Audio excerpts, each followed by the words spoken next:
10 500 hectares de chênes majestueux vivent ici au rythme des saisons et des intempéries.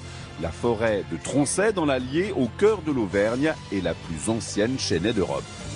Elle a marqué l'histoire du pays et son bois fait partie de la vie de ses habitants, artisans, tonneliers, vignerons, gardes forestiers ou simples passionnés.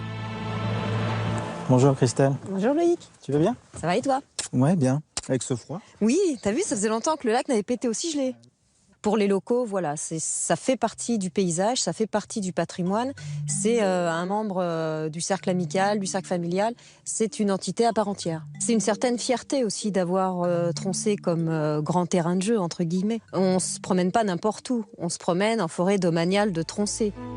En moyenne, 60 000 mètres cubes de bois de Troncey sont vendus chaque année.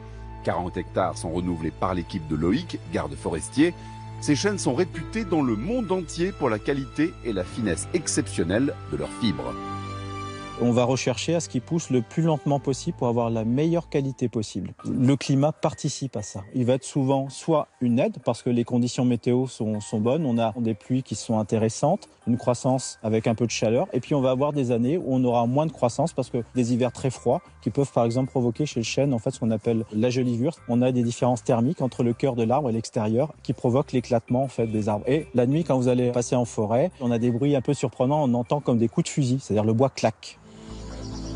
La forêt de Troncey existe depuis 15 000 ans. Certains de ces arbres ont même connu le refroidissement climatique sous Louis XIV. Le ministre du Roi Soleil, Colbert, s'était intéressé à la forêt de Troncey.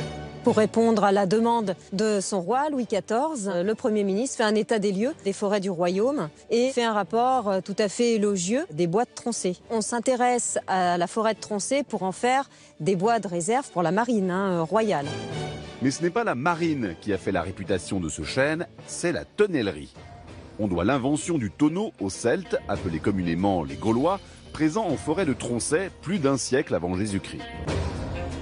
C'est-à-dire que les Romains ont trouvé ici aussi cette façon de conditionner les aliments et les liquides. Alors ici, on a un chêne d'extrême qualité. Un arbre, ça se lit comme un livre. Son défaut, en fait, on va le voir au travers de son écorce. Et quand vous remontez les cernes du bois, vous voyez, on ne voit pas de défaut en fait sur cette grume-là. Mais c'est un arbre de très haute qualité pour les mérandiers. Le mérandier est un artisan de la forêt. Il achète et exploite le bois. Le travail du mérandier, c'est d'aller sélectionner en forêt les meilleurs arbres. Des bois droits qui ont un fil droit aussi. Donc un fil droit, c'est un bois qui reste élancé. Et d'ensuite façonner dans ces bois-là des douelles. Les douelles qui sont destinées aux tonneliers avec lesquels ils vont faire des tonneaux.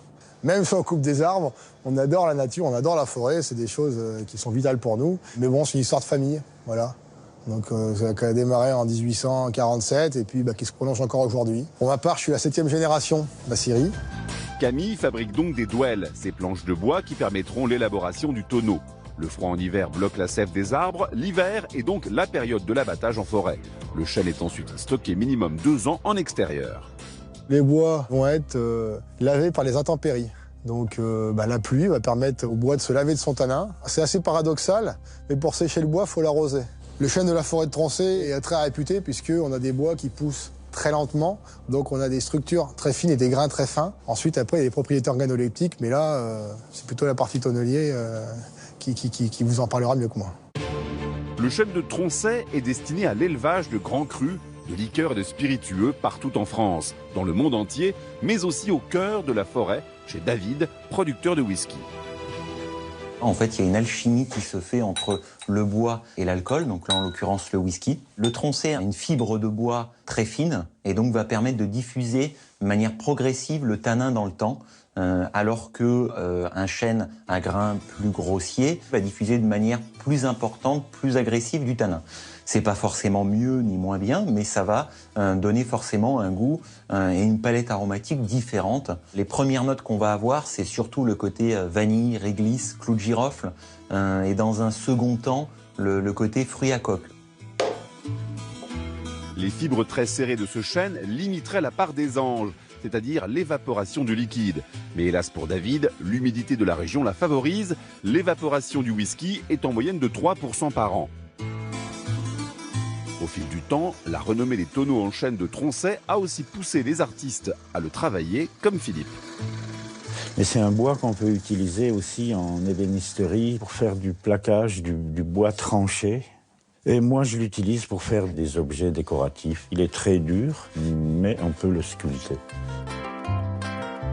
Alors les toiles d'araignée, je les enlève pas. C'est pas par négligence, c'est que les araignées mangent les insectes qui pourraient déposer des larves qui font des trous dans le bois. C'est une vieille astuce des menuisiers d'autrefois. Philippe a grandi dans une famille de menuisiers et de bûcherons. Il voue une passion sans limite au bois. Alors le travail du bois, oui, c'est pas seulement un métier, c'est une manière de vivre. En grandissant dans les copeaux, ça s'imprègne, ça laisse des traces. Voilà l'emblème du pays de Tronchet. La forêt de Tronchet est leur gagne-pain, leur passion, leur terrain de jeu et leur histoire. Ils ont tous à cœur de défendre l'excellence à la française, comme des générations avant eux. Savoir que de très gros chênes ont contribué par exemple à faire les parquets au Louvre, ont contribué au développement qu'on connaît actuellement du vin, c'est quelque chose d'assez exceptionnel. Et lorsque vous avez un Pommard ou un Romanée Conti qui est élevé dans des fûts de Tronchet, on sait quelque part que notre travail il va bien plus loin que le fait d'avoir effectivement, pas mis au monde, mais accompagné la vie d'un chêne.